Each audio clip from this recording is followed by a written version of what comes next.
Hi guys, it's Nathan from Headbangers. So today's episode, we've got something different. We're just kind of throwing shit at the wall and just seeing what sticks, to be honest. But we actually have comeback albums. Now, this one was an interesting one. We actually had our friend Cailam. You've heard about him many times on the podcast, and he's made his first official appearance. Obviously, except for his little tiny cameo in the Bloodstock Fog. Now, this one was really fun to film. Really funny. We went on very many tangents. Like more specifically, we talked about Corey Taylor for a little bit. Kind of got our loud wire heads on.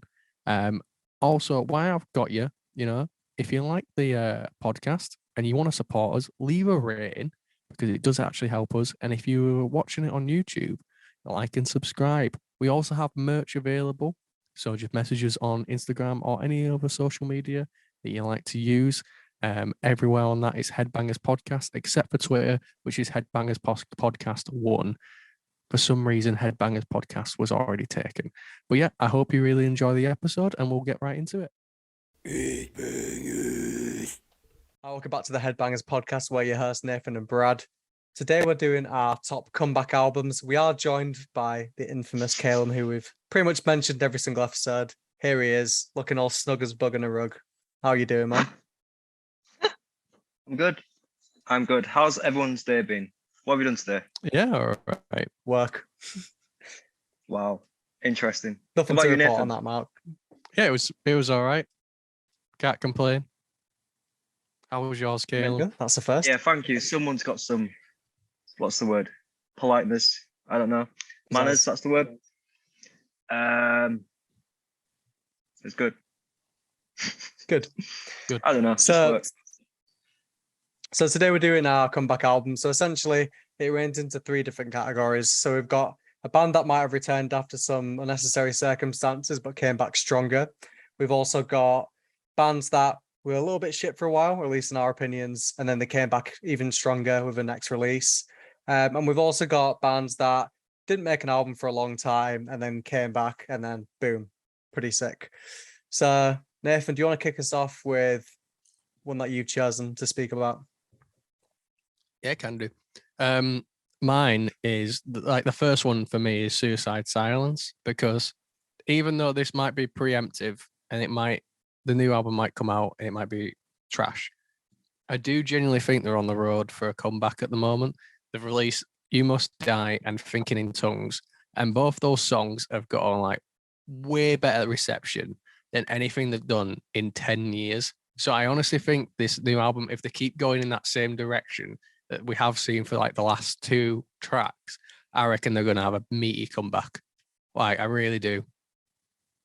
Yeah, I mean, I don't really know much about, Suicide Silence. It's been like a sort of a new thing that I've started to like listen to, obviously the new songs that they've released and then like their older shit. But I haven't listened to much like after Mitch Luker died. Like, whatever happened with the new guy, like, but I know that the reception wasn't great on any of them. So maybe you can fill me in on that front if I review too, like Suicide Silence a lot. I mean, like, they went into like kind of a lighter sort of sound. There were like a lot of clean singing and everything like in the new stuff, which, to be fair, I liked. I thought it was all right. Thought it was passable. Like it wasn't terrible. But it wasn't Suicide Silence. It wasn't the sound that we come to, get used to from them. It wasn't what everyone had like kind of signed up for. Now, obviously, it's pretty hard that when a vocalist leaves, or in that case, dies, like quite tragically, that you can't. It's kind of it's very hard for a band to move on with that, and it's hard to nail. But I think like the vocalist they did get, and they still have, is a very, very good like choice for that. And judging by the recent tracks, like they've been they've listened to the listeners and the fans and being like, this is what we want, and they're like, okay, we'll fucking give it to you. Fine, fine, fuck it. Yeah. Unfortunately, they did lose the current old drummer. So, Thinking in Tongues is like the last track he was on. He's left the band now, but even so, like the second track, You Must Die, pretty fucking good.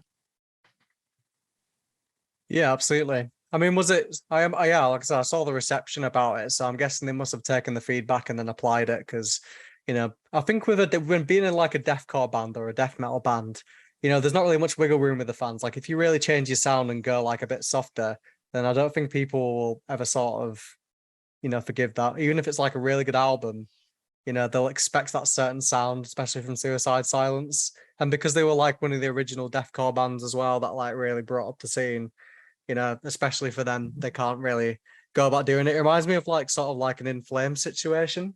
Because I know I haven't listened to them much, but I know that they used to be like one of the original mellow death bands, and then they turned metalcore, and then they just got so much shit for it.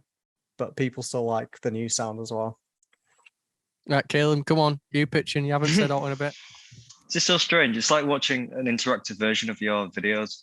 And now I get to It's speak. like you got VIP access. Choose like your own metaverse adventure. version. Exactly. I get to finally fact-check Nathan on all his stories because it's just not true, is it? Just not true. Half these things. Remember when I walked home from Bloodstock after breaking my back all the way up the No, M1? but that was just a He miss. walks 70 miles back on the motorway. On That was horseback. Yeah, I mean that that's was just definitely like- where the damage happened. No, well, that was just me, like, not exaggerating in any way. It was like more that I was like, oh, he walked home, as in he walked from the coach station. I neglected to mention, oh yeah, he walked from the coach. Do you know what I mean? Like, when you're talking about a story, you're not going like, it's not like beat for beat. I was like, yeah, and he walked home after Is that not what in a my story head, is? It's beat for beat. you know, but in my head, that was like, oh yeah, he walked home from the coach station. But obviously, I didn't fucking like say, oh yeah, he walked up. I just said he walked home. So like a lot of people, he walks Oh. home. Like, Yes, It's fact I into remember fiction, Cailam. Yeah, well, I'm here to fact check Nathan, and let's do some things. I took this on a day's notice, by the way, so Yeah, it's very last minute. I'm just sort of winging it. don't let what the were I feel like it's viewers been a know long how time organised we coming. are. Yeah. It's been a long time coming though, because I feel like we've obviously tried to get you on for a while. And so it's a very Yeah, impromptu, but we mentioned you quite a lot. I might as well put a name to the face. Yes, that is me. I forgot what we were talking about. Was it Suicide Silence? Yeah, we were talking about Yeah. Suicide Silence. I'm relatively new to Suicide Silence. I think when I first were getting into metal, they were seen as like the emo metal band. Like, I don't know, Yeah. they had like a weird stigma attached to them where it was only like the emo scene people, whatever, listening to them. But then I listened to what's it called, The Cleansing, that album. The cleansings are Yeah, banging. yeah. Change my mind. Yep. All my past judgments out the window, out the door, down the street. Yeah, that's a bit of me there. Very Well, good. that's the thing. Like, a lot of people like gave them shit, being like, this is an emo band, this is a scene band, and they were, but they were also like the quintessential sort of MySpace like deathcore band. Like, every single band copied that style after them, and like I feel like it was just like boomers being like, it's not what it was back in my day, and it's Yeah, I what's feel the like term, that's gatekeeping. yeah, I something feel like that. it was just gatekeeping. And now, like, I feel like there's a lot of people now who are older in the scene that grew up on bands like that. So it's a lot less gatekeeping. But sadly, there's still a few fucking stragglers. Yeah, because it's Yeah, like the sort of absolutely. people that grew up listening to it. Oops, sorry. Yeah, like, Right, you absolutely. I think like I was like, 15 when I first heard about like Suicide Silence. I was still going through my like thrash phase when I was calling every band a poser. Like, not knowing shit about any of the diddly squat. As a bassist. So, as a bassist. So I was like, okay, I sort of associated them with, again, being like an emo band, which at the time I wasn't really a fan of. Now I'm a bit more open-minded about it. So I was like, I'll give them a chance. And I listened to like the song that you sent me, Nathan, from like one of the first albums. I was like, fucking hell, this like goes off. Like, you can tell why they were so like implemented in that first wave of deathcore. And so I'm gonna probably check out more of the stuff when I get a chance, and we'll give this new album a try because they are pretty fucking heavy, to be honest. Oh yeah, like, I challenge anyone who like still to this day would call them like an emo scene band or anything like that. I'd challenge them to listen to Unanswered and not screw up your face a little bit, because that track is a fucking belter. Like, how can you criticize it? It's like, it's fucking brutal. Like, there's a lot of bands nowadays that will go around and it still doesn't even touch the level of like pure like aggression that's in that track. Like it's fucking amazing. Have you seen Phil Bozeman's version of it? Oh yeah. I've seen Phil, Yeah. but that one's oh. Oh, it's just like, what is he doing with his mouth? What is that? Yeah, he's the goat, man. They But yeah, did I want to talk about next, like, I want to talk about Lorna Shore, because obviously that's something that we all resonate with. We all like Lorna Shore. Some of you probably listened to Lorna Shore a bit longer than I did. So when I first got into Lorna Shore, I knew who they were. People would send me tracks. I'd never got around to it, as I usually do. But I knew that Will Ramos was a part of the band, and like I listened to Till Hellfire, and that obviously became viral. Everyone listened to it. It was a massive hit because of obviously Will Ramos's vocals. They went through a bit of controversy with the last singer. Don't really need to go into that. You can do your research, but not the nicest man. But yeah, so like, you know, he left the band, and I think at that point, all the band members and including the audience probably thought that was it for them. You know, there's not many bands that can come back strong after that. But then Will came into it with probably some of the most unbelievable vocal work that anybody's seen in the whole metal scene. And then now they're sort of like skyrocketing. They're only getting bigger than bigger, touring with Bring Me the Horizon, you know, doing like these massive monsters tours, playing like, you know, fucking Coachella. I think they played Coachella or something like that, like some really big pop festival. They were the only metal band on there. No, sorry, it's Lollapalooza, but still, you know, not very metal. I was literally Googling it as you corrected yourself. I was like, I don't think they played Yeah. Coachella. I mean, it No, wouldn't, I it was wouldn't thinking that I surprise don't me. think he'd fit. But yeah, point being, like, If that's when I Nathan got into Lorna just fact-checked you. Shaw. I was like, I can't believe typing this. like, Yoda becomes the master. I just, But weirdly, yeah. I just don't I think didn't put I don't think Life to a Flame would follow, like, would be able to like open up for like, and now here's Cardi B with WAP. Yeah, literally. But yeah, so obviously that was my introduction. I listened to Till the Hellfire, and then I checked out the last album, Immortal, which was pretty sick, to be honest. Obviously all the stuff is cool too, but I think, you know, that's personally an example of a band that probably came back the strongest after all that. Definitely. Cailam, you start, because Can I just point out, I'm pretty sure you just called that song Life to the Flame. Is it not Life He to did, a didn't he? Flame? To the Flame? It's to the It's to the Hellfire. Hellfire. What are you To talking the about? Once hell- you said oh, it about shit, 5 yeah. minutes ago. There you You know- go. Fact check. You know it is. Obviously, actually, I don't think I can say it on the podcast yet, because if it goes bad, then, you know, I've fucked it for myself. Yeah. But Nathan, obviously, you have I'm- to restrain yourself from talking about yourself. No, One I'm minute. trying out for Godeth tomorrow, aren't I? So I've been listening to that Life to the Flame song because they want me to learn it over and over. Mhm. So for some reason, it just got tied in there. But to the Hellfire, yeah. Thank you. Correction to the Hellfire. Cailam, you start with Lorna Shore, because you know, we opened up last time. Come on, your turn. It's like a wheel. Yeah, I almost let Musical that one chairs. slip, but I thought, no, I can't. I'm here now. I can finally say things to you. It's also a lot more difficult on the phone because, like, I can't tell if someone else is about to talk because I can only see the person at the last spoke. So I'm just going to point that out there. Yep. But we'll talk about Lorna Shore. Yeah. Yeah, I listened to them quite a lot when the Immortal album came out. Very good. Was it the old singer? He was in what was it, Signs of the Swarm or something like that? Yeah. Pretty sure it was CJ. Yeah, because he had them like sort of gargling vocal things that he does. It sounds so strange, like a goblin or. Yeah, that was very good. Yeah, very good album. What's that one called? Death Portrait. That's a very good one on that album. Yeah, great. But yeah, they came back and then did the thing, and people just went, "Woo!" That's a bit of me right there. You know, first time I mean, heard in that, a nutshell, that's probably the best way to put it. I mean, Essentially, that's what happened, They didn't it? came back, did the, and then for some reason people just lost it over that one little thing. It's weird how like a little sound can go so viral. It's like knocked loose with the arf and all that stuff. but I wonder if you they know didn't what? do it if they'd be as big. You know what though? I was so It's scared. twist, isn't it? But I was so scared. I thought when I first heard the shit, yeah, I thought this is gonna be the new Blair in it. This is gonna be the new fucking Blair that every fucking vocalist is now gonna end the tracks with. like that shit, and I'm just gonna think, and then it's gonna ruin it. And then when you actually see it live, you're like, yeah, I've heard this a billion fucking times, and it's like, luckily, I think it's in that realm where it's so hard to pull off that no one's like, everyone's like, you know what? Yeah. It can keep it. It can keep it. Like, I was genuinely convinced that would happen. On another note, Will Ramos, have you actually heard his clean singing?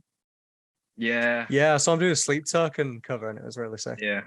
Like, It's got I know such that a range on him. I know that Adam said that and like whilst he's in the band, there'll be no like clean vocals. But I think with Will Ramos's his cleans like being that good, I genuinely think I'd love to see that on a track. Like I genuinely would love it because I think that would I be think it so would. good. We've had hints Yeah, of no, it on the absolutely. newest song. So he does like them like screamy bits where it's not really distorting, it's just his actual scream. So sort of getting there. Yeah, like the new track, I really liked it because like up until like that dropped, the thing is for me, like I thought I'd kind of agreed with a lot of people, and no bad words said that it did kind of feel samey. Like a lot of the tracks that were being released did feel like To the Hellfire, like part 2, Part 3, or 1, 4. part 2, yeah. And like I did agree with people where like there wasn't a lot of variation, but I still liked it. But that kind of made me go, well, there might be a bit more to it. What are you laughing at? Just, No, Alright, I listen. agree. To be fair, like you know, they made the EP, didn't they? They made, you know, And I Return to Nothingness, which was a great EP. Obviously, that was the first one, Back into Mortal. And then like, you know, some of the new stuff did sound like a tiny bit. Yeah, it sounded like, you know, To the Hellfire. It sounds like they're going for that formula, which is okay. I liked all the songs, like you said, but I feel like this new song they started to push themselves a little more, going like a more of like an emotional path, which I think works well for them. I think that's also stored like a bit of reactions because it showed people that, you know, they can sort of change the sound and still keep that core following that's been obviously going mental about them for about the last year and a half. But yeah, I'm excited to see what the rest of the album is going to sound like. But they've definitely come back strong, and I have listened to the Immortal album since, and it is great. You can see like sort of the black metal elements and like the more symphonic stuff come through on that, which now has become like the core foundation of the sound. Very well So yeah, put. very great Very well album. put. And go on, and Nathan, what's next for us? I'm gonna go out on a limb here because they could still fuck it up. I don't think they could. I don't think they will. Maybe, but Machine Head of Kingdom and Crown, pretty good album, pretty solid. I do think it could be classed as like a comeback album, but I think it really depends on what the next one's like, if you know what I mean. Mm-hmm. Like, because it could be like, yeah, I mean? Like it could be that sort of effect where it's like, yeah, boys, you're doing it, and it's like,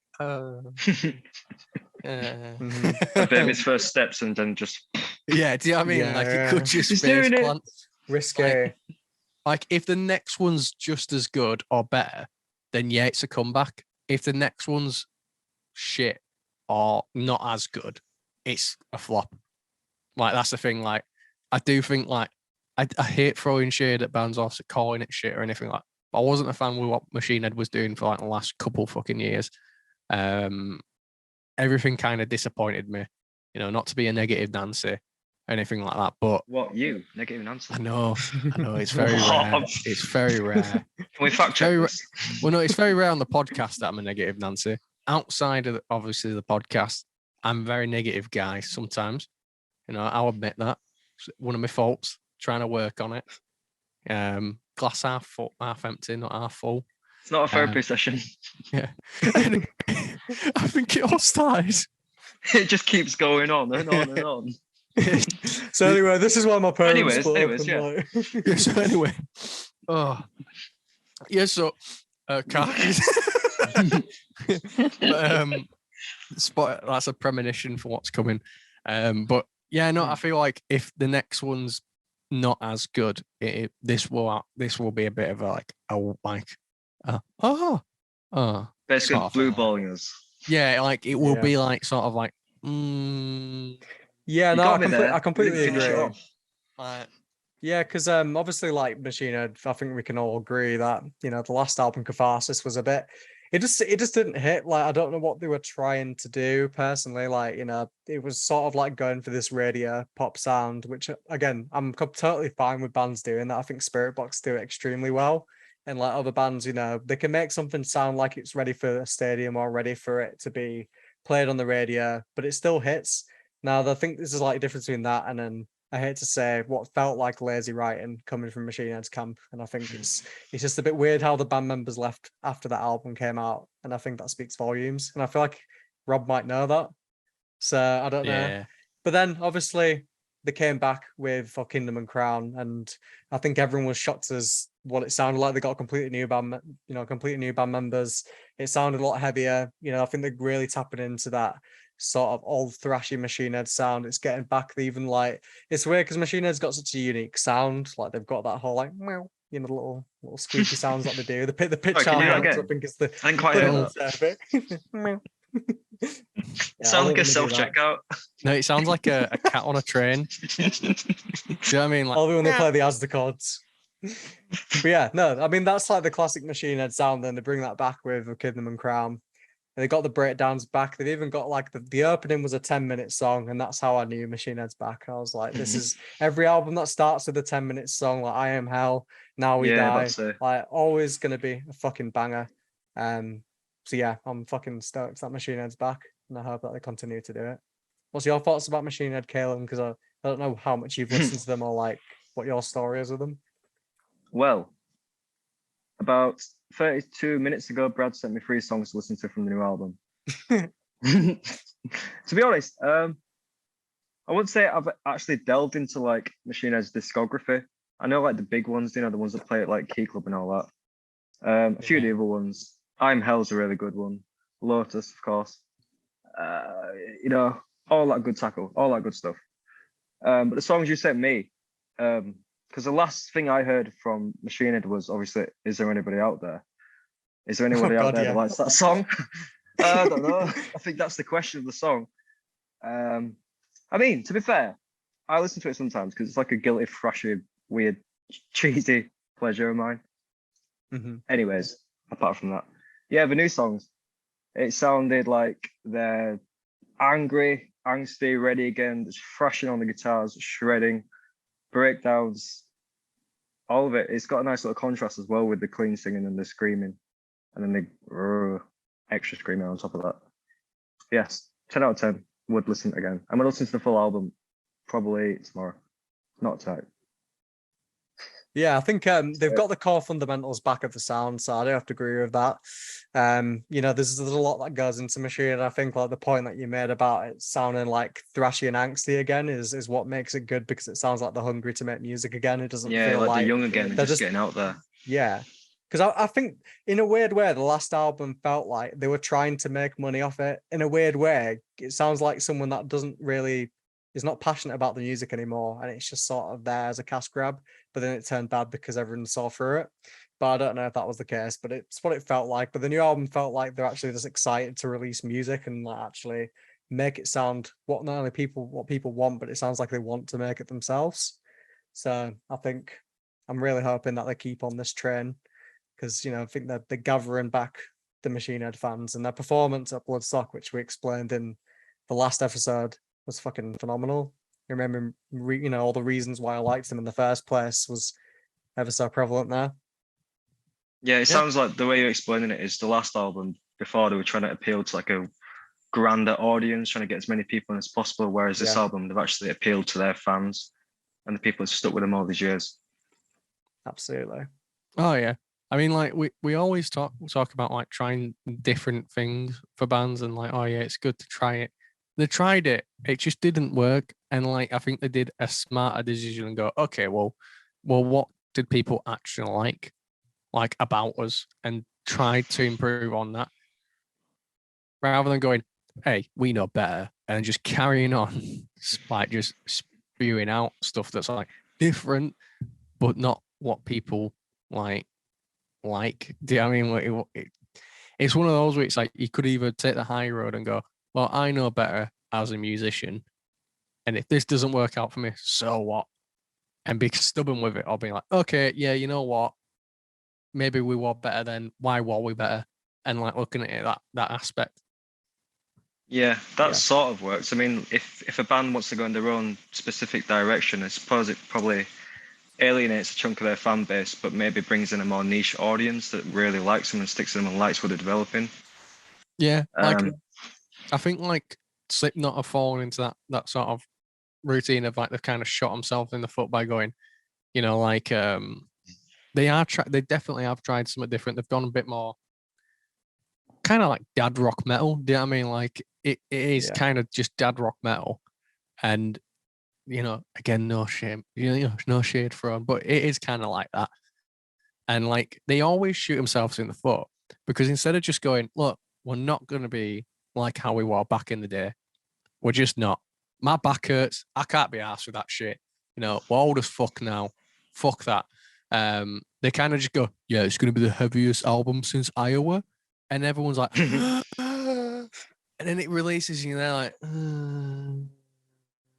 It Yeah, feels like the they're reason I know mixing the that stern sour. it's hard to tell if someone's going to start speaking because it's just on Nathan's face. What I was going to say is I can tell they're definitely softening over the years because my boss likes the Dying song and he doesn't like metal. So it's just like, Telltale what's sign. going on here? And it plays on the radio. Anyways, continue. Yeah, I mean that's the very very good point in it really. I think with Slipknot it sounds like they're sort of like mixing their stern sour with the Slipknot, and just because you can mix two things and you know you from the same bands, I think keeping those camps separate is good. And he's also like stopped doing stern sour now, and then you know put it on like hiatus. And then as soon as he stops doing stern sour, Slipknot starts to sound like stern sour. I'm just like it's a bit odd. and the But I less we think like talk about Corey motherfucking Taylor, the better. The less we can't talk about All right, we've got Loudwire for Corey that. motherfucking Taylor. yeah. We got to no, well, no, like that just that album that you fucking released. Like, wait, it was a solo What, album. what Gee, CMFT? yeah, see, that's what it stands for, Corey motherfucking Taylor. Yeah. That's the opposite to a comeback It's like, album. why did he do that? Why did he do that? No, but Anyway. better yet, why didn't anyone go, hey, Corey, Yeah. just come in? I This is listened, so I long, listened isn't to it? it. No, nobody's gonna like and, maybe, yeah, maybe like just take a break for a little bit and like really think about it. You know, like really. Yeah. No, it's good, Corey. It's good, Corey. No, Nathan. Let's do a role play, right? I'm Corey and I'm walking up to you right now. And I'm like, what's your opinion on this song? It says my name Yeah. 30 plus times. What do you think of this? It's really good, No, Mr. Taylor. Great, isn't it? It's great. Corey, great. no, great. Corey. I just tell me it's think great. like maybe, you know, it sounds a I'm bit all you. egotistical. Excuse me? I just think maybe you need to think about it a bit more. Are you sure? Do you know who I am? Loud, I'm why that the was same horrible. mean I'm things sorry. I'm again? Corey motherfucking Taylor. Boy. I'm Corey motherfucking Taylor. God. But yeah, It's definitely that on his business card. yeah, it's been not a good time for Corey. But I want to talk about Dark Throne. Now, obviously they've had a very long career since the 90s. You know, they started out being one of the core fundamental black metal bands that shaped the sound to come. They started out originally, the first album was a death metal album, and then they moved into black metal, just pure aggressive black metal. And then down the line, they started to do this weird, I don't know if you call it crust punk or whatever I genre don't it think you is. can. I don't think you can. I'm sorry, Dark Throne, but there were some shit albums from like Are we speaking you know about the the song? beginning of.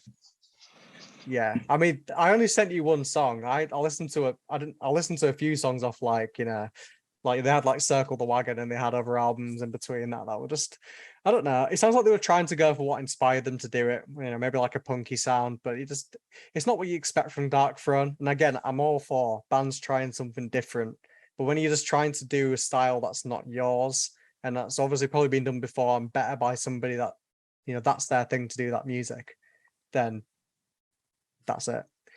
But they came back with Arctic Thunder in 2017, which was definitely a return to form, but it was also different as well. which is, sometimes with a comeback album like Machine Head, they might try and go back to their older sound and realize what made them big in the first place. Well, Dark Throne took like the elements of the black metal, they took the vocals, and then they mixed it with sort of like the doom metal that was sort of popping at the time. Very heavy on atmosphere. The disgusting vocals really sort of carry that as well. So it really creates like the atmosphere. And I think Dark Throne's always been about atmosphere. It's something that you can chill to as much as you can, have a headbang to. So yeah, I'm glad that they returned to form. I don't know what your guys' opinion on Dark Throne is. I haven't given much listen. I haven't given a much of a listen really, other than when I got first into like black metal and that. But I that album that you sent me.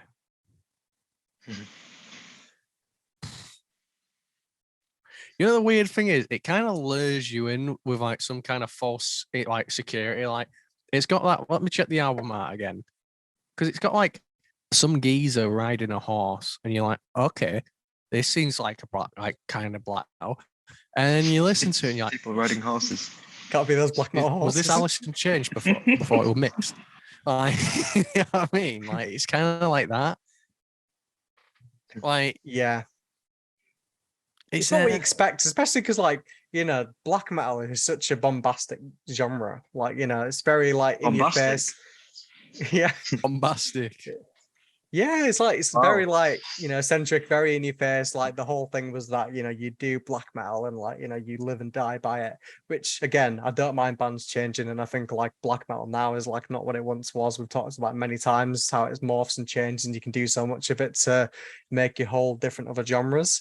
But like when you just completely drop it, like no essence of what Dark Throne ever was, and then start doing this weird punk stuff, like it just doesn't gel very well. I don't think I don't know many people that liked that era of Dark Throne, but like ever since the 2017 album Arctic Thunder, it's all been very sort of doomy black metal, including some like heavy metal as well. So like, you can definitely see some like Black Sabbath influence in there. You can see like the 70s stuff, but it's like done well because it sounds like Dark Throne still. They've just taken parts of that era, and that's how to bring your influences. But I don't think you should ever lose the core fucking stuff of the song. So you keep calling it punk, and like I don't think you can say it's punk. Like, I don't know what the definition of punk. I don't know what to fucking call it. I know, but like, I listen. It don't strike me as punk. Like, it's kind of like that. It's kind of got like that yodely sort of vocals where it's like that doesn't sound like punk. Do you know what I mean? Like, yeah. You know what I mean? Yeah. Like, what in the Golden Nuggets is this? You sent me a Dark Throne song, and it's the first time I've ever even listened to them, and it was that Valkyrie song, and I don't know what the guy's vocal. I don't know what he was going for, but it sounded like if a farmer did his backing. Just it's like what's all that about? I want whatever they were taking Black and Country when they released that album. You know what? I'll take two, so I've got one for the road, because that's some good stuff. If they're going to release something like that. Anyways, I digress. Yeah. It was not a good era for Dark. I can't describe it as anything else. Again, I don't want to be negative, but I don't know how else to say it. I think there's like a certain limit, because everyone's like, oh yeah, you can't, you can be too negative. But like, there's, in our own personal opinion, there's not a lot of like positive for us to pick on from the album. Like, this is why we're making this list, because you can't. Fuck, that's a big bottle of water, Brad. I like my sparkling water. That's sparkling, of course. It's sparkling. Brad, it's not about the size. It's not about the size. Yeah, if anything, I'd say Cailam's bottle is, if anything, too big.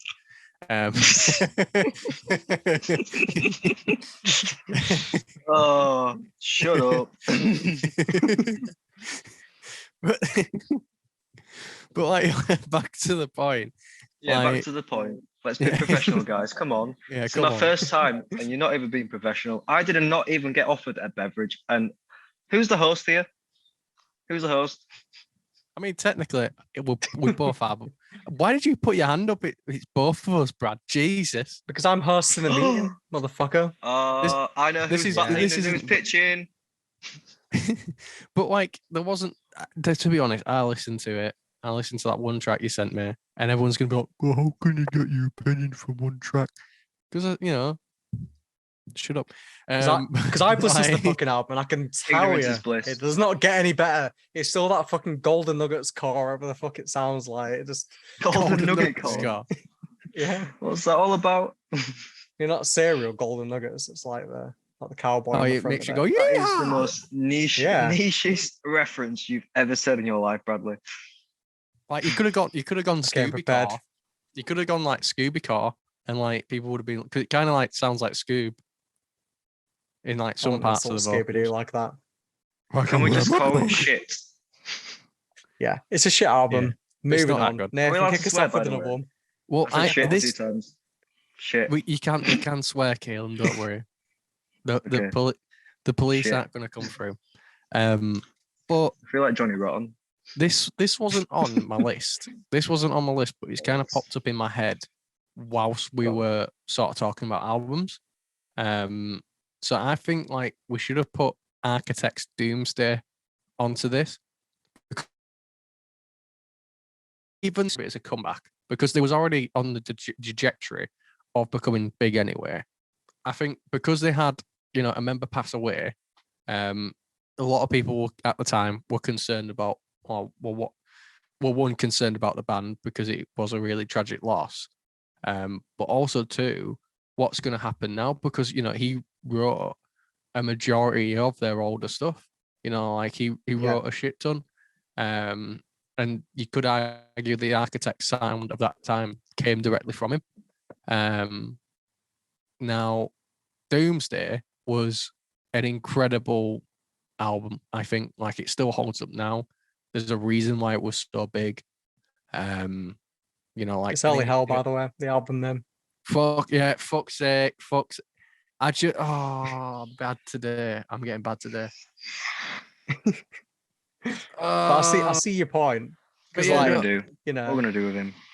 Holy I mean, hell. Architects was like, a massive band already. Like they made a lot of good albums before that. But then, when you take out the guitarist, it might not impact many bands. But obviously Architects, a lot of their core foundation was, I fucking said that so much today. It's their core sound. Core foundation. Yeah, fucking loving that today. So they're like, their sound is, a lot of it is the guitar work. Like when you think of Architects, I mean, now especially that Doomsday's come out, every metalcore band loves to know that riff. Which war? Sorry, in particular, but sorry. Yeah. So like, that a lot of their sound was the guitar work and like, the way they did things, and it's very resonates a lot of people. So if you take that out, I mean, luckily they managed to get Josh from Slosis, who's already a sick guitarist and made many great riffs over his time and doing that discography. So yeah, I definitely see your point as that being a comeback, even if it's not obviously a comeback. Yeah, I feel like it definitely, like there's a reason why it became such an amazing album. Not only that, because of the emotion that they portrayed from the from Brad's it's throwing me off.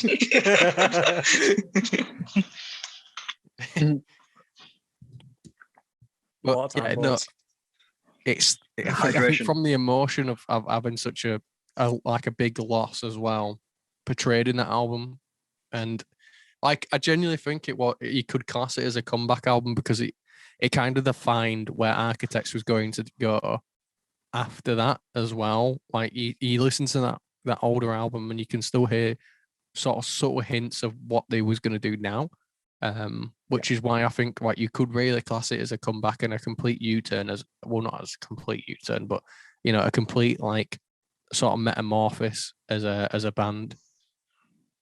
Yeah. Cailam used a big word. Wow, amazing. Architects, not majorly. I probably could, if you played them for me, I'd probably recognize them. I know the main ones, obviously, but I've never listened to any albums in full. I've listened to a bit of the new stuff. Very good though, very good. What can I say? Yeah, I mean they've obviously been on a big train since, and I think it's like the biggest of the career. They're doing like the Leeds Arena, which obviously if you're not from UK, or know what leaders. That's quite like a big thing for a metal band to First do. direct. First direct, yeah, they did that, and that was their first I think that's the biggest show they've ever done. No, So well, to be fair, let me just bring it up because they did play somewhere way bigger.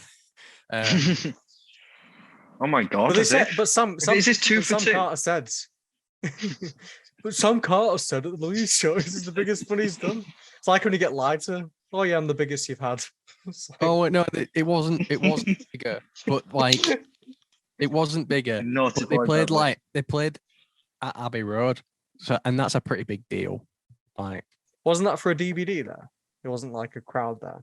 yeah, they want a crowd there, but like Oh, that's ding, ding, fucking ding, massive. ding, ding.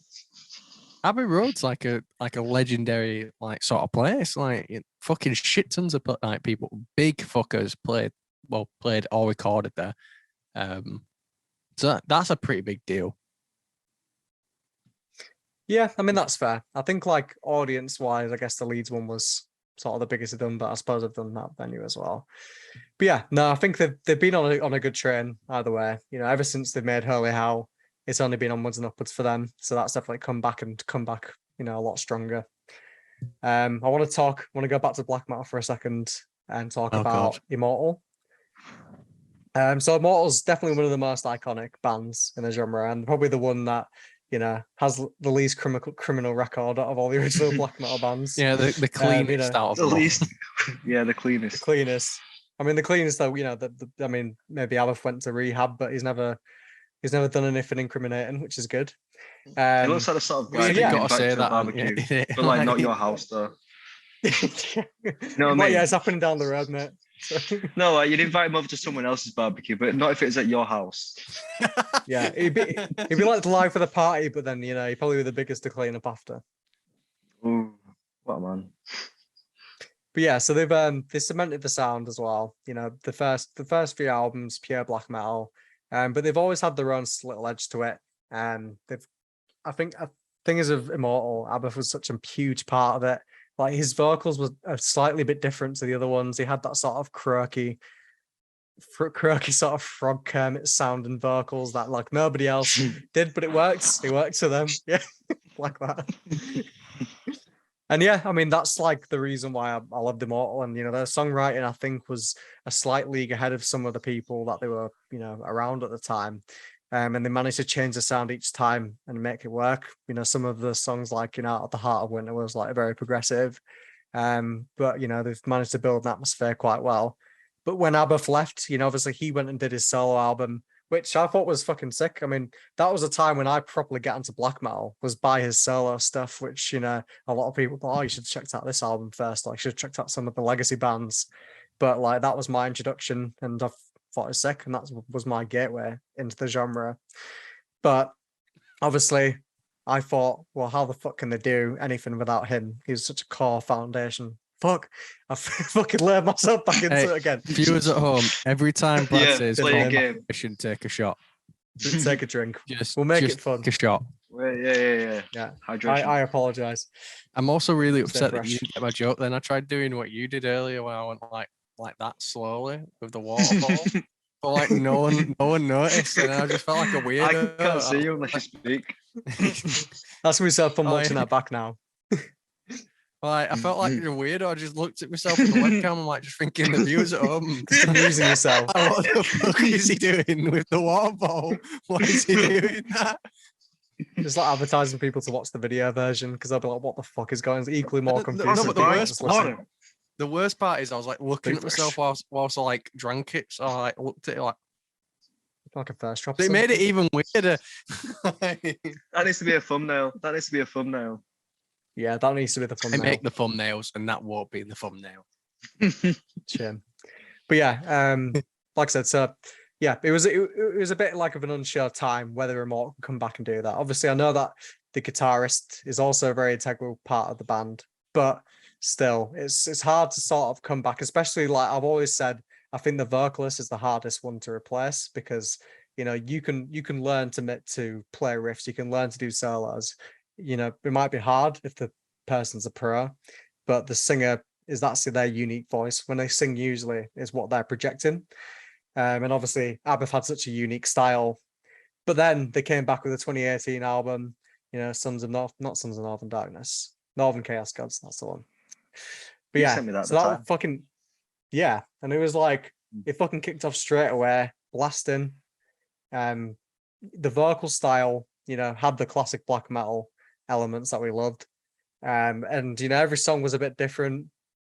But I think they sort of managed to take their entire discography and put it into one album to say, hey, we're still here. We can still do this as well. So I don't know. Did you guys listen to that album, or have you got any thoughts about it all? I love how he said in that album every song was just a bit different, because that's all we can hope for with black metal. Just the songs are a bit different, just enough so you can tell if it skipped a song or not. Yeah, I remember you sending me at the time. It was quite thrashy as well as just black metal, which was because I'm not a massive fan of pure black metal, but if it's mixed in with other elements, it can be quite something that's quite interesting, especially thrash. Can't remember much of it, but I do remember you sending me it at the time. I really liked it, and I'm going to ask Nathan on his thoughts of black metal. Well, for one, I think the core foundation. Boy, you've been waiting for that one. It popped in my head when you started speaking, and like my brain was going, "Say it." I feel like we're getting to like a train of it there. I feel like in every episode there's like one word or one phrase that one of us will start saying over and over again. It's like we get like addicted to it in our heads and we just can't stop fucking saying it. Maybe in our analytics, when there's a drop off, maybe that's why. Yeah, we'll find the first time I said core foundation and see how many people left. It's just So like a little core skit at the end where foundation. it's just clips every time you said it. So I'm fucking sick of it with core foundation. Fuck this. It's either core foundations or Nathan mentioned he's in a band. I don't know why I did You that. don't have to get personal. No comment. Don't you attack my Bradley like that. Well, to be honest, with Immortal, I've not really listened to him. Not a lot anyway. And to be honest, at the moment, I mean, in general, I can't. Black metal was a quick phase for me. Like it came and went like so quickly. Like it was like, yeah, I like this, and then like after you've listened to like your fifth band from that era, you kind of like, yeah, this. So it's kind of like I burnt myself out on black metal. There's only certain bands that I can listen to even now. That gives me things like Mole for one, because they're kind of like the shoegazy black metal and it's a bit different. Who else? Zio and Ardor, again, a bit different. I don't like the and you know what, this is going to trigger the black metal fans, but I'm going to love it. I don't like the pure with a V black metal really anymore, if I'm honest. Like it's just kind of like very samey. It's not for me. If you like it, good for you. But yeah, I'm not a massive fan anymore. Plus, when you look into some of the classic bands like histories, even though some people can separate the artist from the music, I'm just, I can't get over it. It's kind of like sometimes you read into like the band members, you're like, oh, and it's like, do I really want to dedicate? Creaky door. but do you know what I mean? Like I kind of sit there sometimes, and I know we're getting on a bit of a tangent.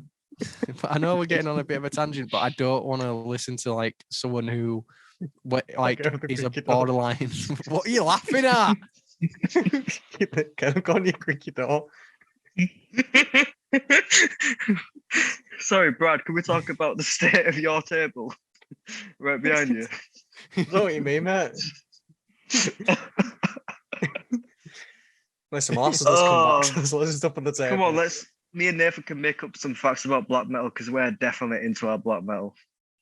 But no, so, it is. It's just that when you look into the history of some bands, even though Immortal was the cleanest, I can kind of listen to them. I've listened to them a couple of times. I like them ish, but I won't say I'm a massive black metal nerd. When you look into the history, I can't separate the artist from the music really, because if I listen to it, it's just pop in my head like going, this guy's a borderline, like this guy's a full-on racist, and it would just like ruin the entire thing. And I'm like, yeah, no. And it's like, this guy murdered someone. Like, do you know what I mean? Like it just ruins it. No, that's fair. Yeah, I mean, each their own. I suppose, like, some people like black metal and some people don't.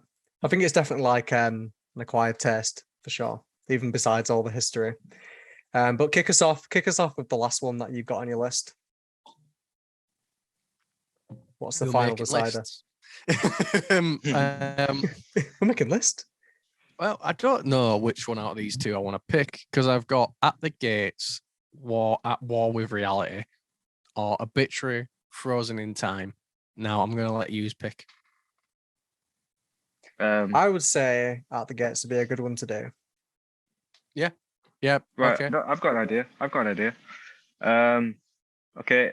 Let's number them 1 and 2. Pick one. One. Right. No, right. Let's label them both 1 and 2, like album 1, album 2, and they have to guess how many fingers they're holding up. One.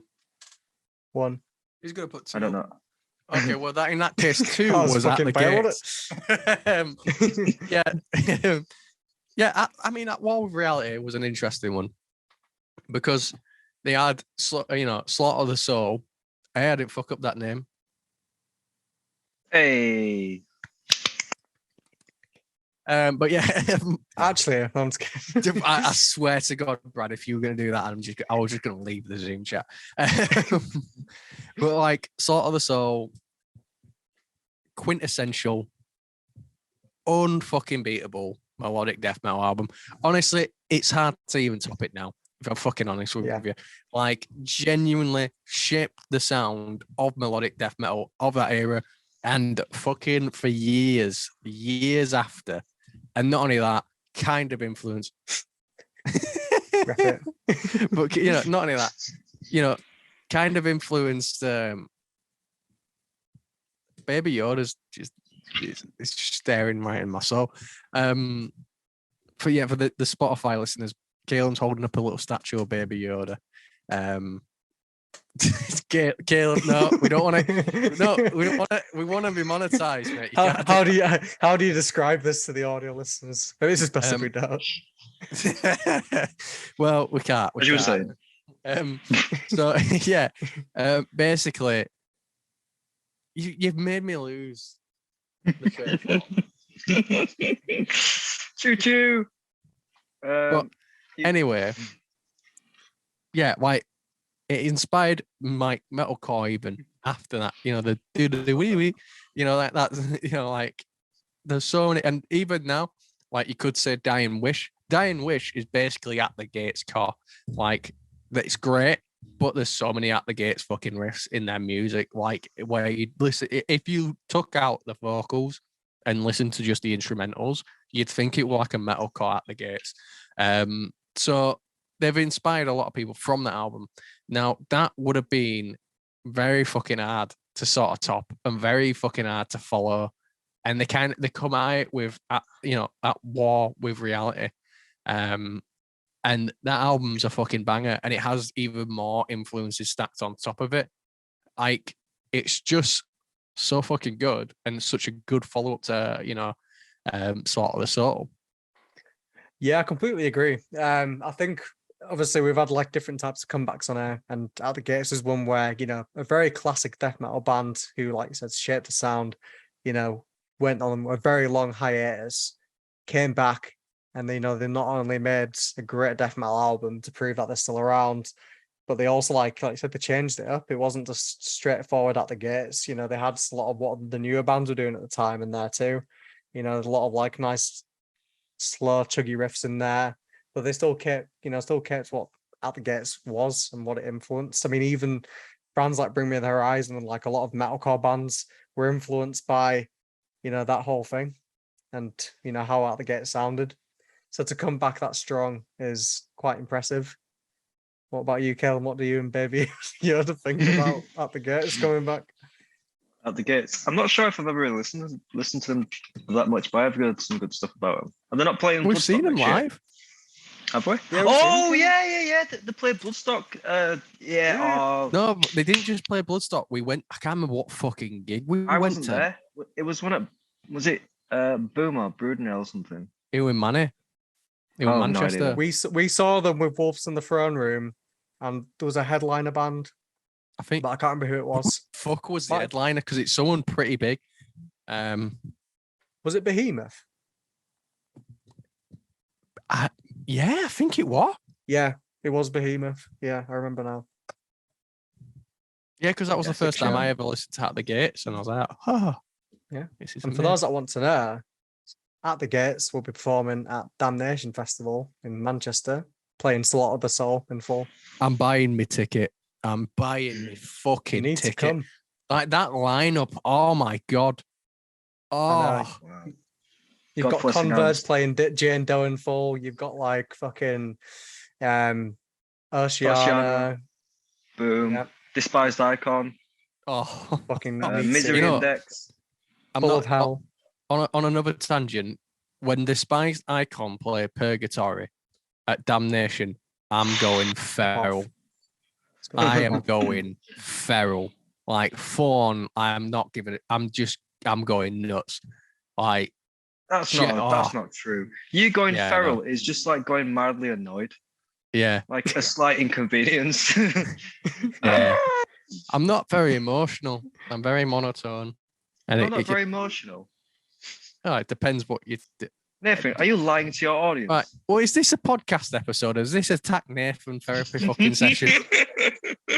He did Don't say worry, this you is what it both would had be. You both had it. You both had it. It had to happen. Brad, you need to sort that background out. Maybe I can put What's one of the that? What have spills you on got on the it. table right now? What have we actually got on that table right now? Give me a quick point rundown.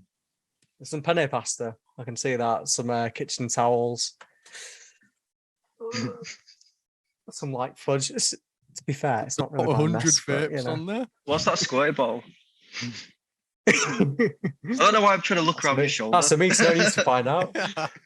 What do you mean? I know I'm trying to look around Not you. that. What we're doing. Amazing. Have yeah, we any At of the the Gates, bands that we've great one. mentioned today? Have we seen them live? Or have you seen them live Yes. before? Yes, I haven't seen Obviously, Lorna Suicide Shaw. Silence live. I've seen Lorna Shaw. I haven't seen Machine Head. I've seen At the Gates, and I've seen Architects. Yeah, I've seen Nice. them all except from Suicide Silence. You know what's really annoying? I went to download one year and they were playing and I didn't listen to them at the time, but I regret that so bad. I think they played the second stage or something like that. And I heard it I from think like I a know what you background. mean. Yeah. I'm pretty sure that's the same year Max and Iggy did Roots as well. That was insane. Yeah, I was there. Yeah, that was a great fucking show. But yeah, True. so that covers our comeback albums. I would highly recommend listening to and comparing just like, how far bands have come. And I think it's very impressive that some bands, against all the odds, especially bands like, Lorna Shaw, especially bands like fucking, all of them really, they came back stronger, Architects. So yeah, highly recommend. All the bands are very good. You have a different opinion. Maybe you'll like some of the things that were, in the sort of controversial part of their discography. But leave what you think in the comments. Don't forget to like and subscribe as well. And we do have some fun things coming, to be fair. We're gonna do some new things that you might not have seen before. We're gonna do some cool interviews that we've got lined up. So yeah, check it out. We've also might be launching our TikTok very soon. So we'll see how that goes. Because then if we don't, then it makes us look like idiots. Oh, does it, Nathan? The thing that you do every fucking episode. Brad, Hey, Brad, I edit said it we- up no. here. I said Usually okay. this is when the episode ends. Wait till the episode ends to argue. Okay, guys. Cheers for tuning in. This has been the last episode of Headbangers Podcast. Walk out. You're clear. Won't be posted, but Yeah, thank you very much for joining us, Caleb. I'm not And, done, I'm thank not you, Baby Yoda. He's not done. He's not done. I want round 3 all the way through to 7. Knockout. I'm actually done. But yeah, for any black metal nerds that didn't like what I said in the video about black metal, just don't leave a comment. Don't hurt my feelings. Don't hurt my feelings. It's just my own opinion. Don't get butthurt about it. Exactly. So yeah, thank you for tuning in, and catch us next week. We've got some fun things coming, and yeah, we'll catch you soon. Bye bye.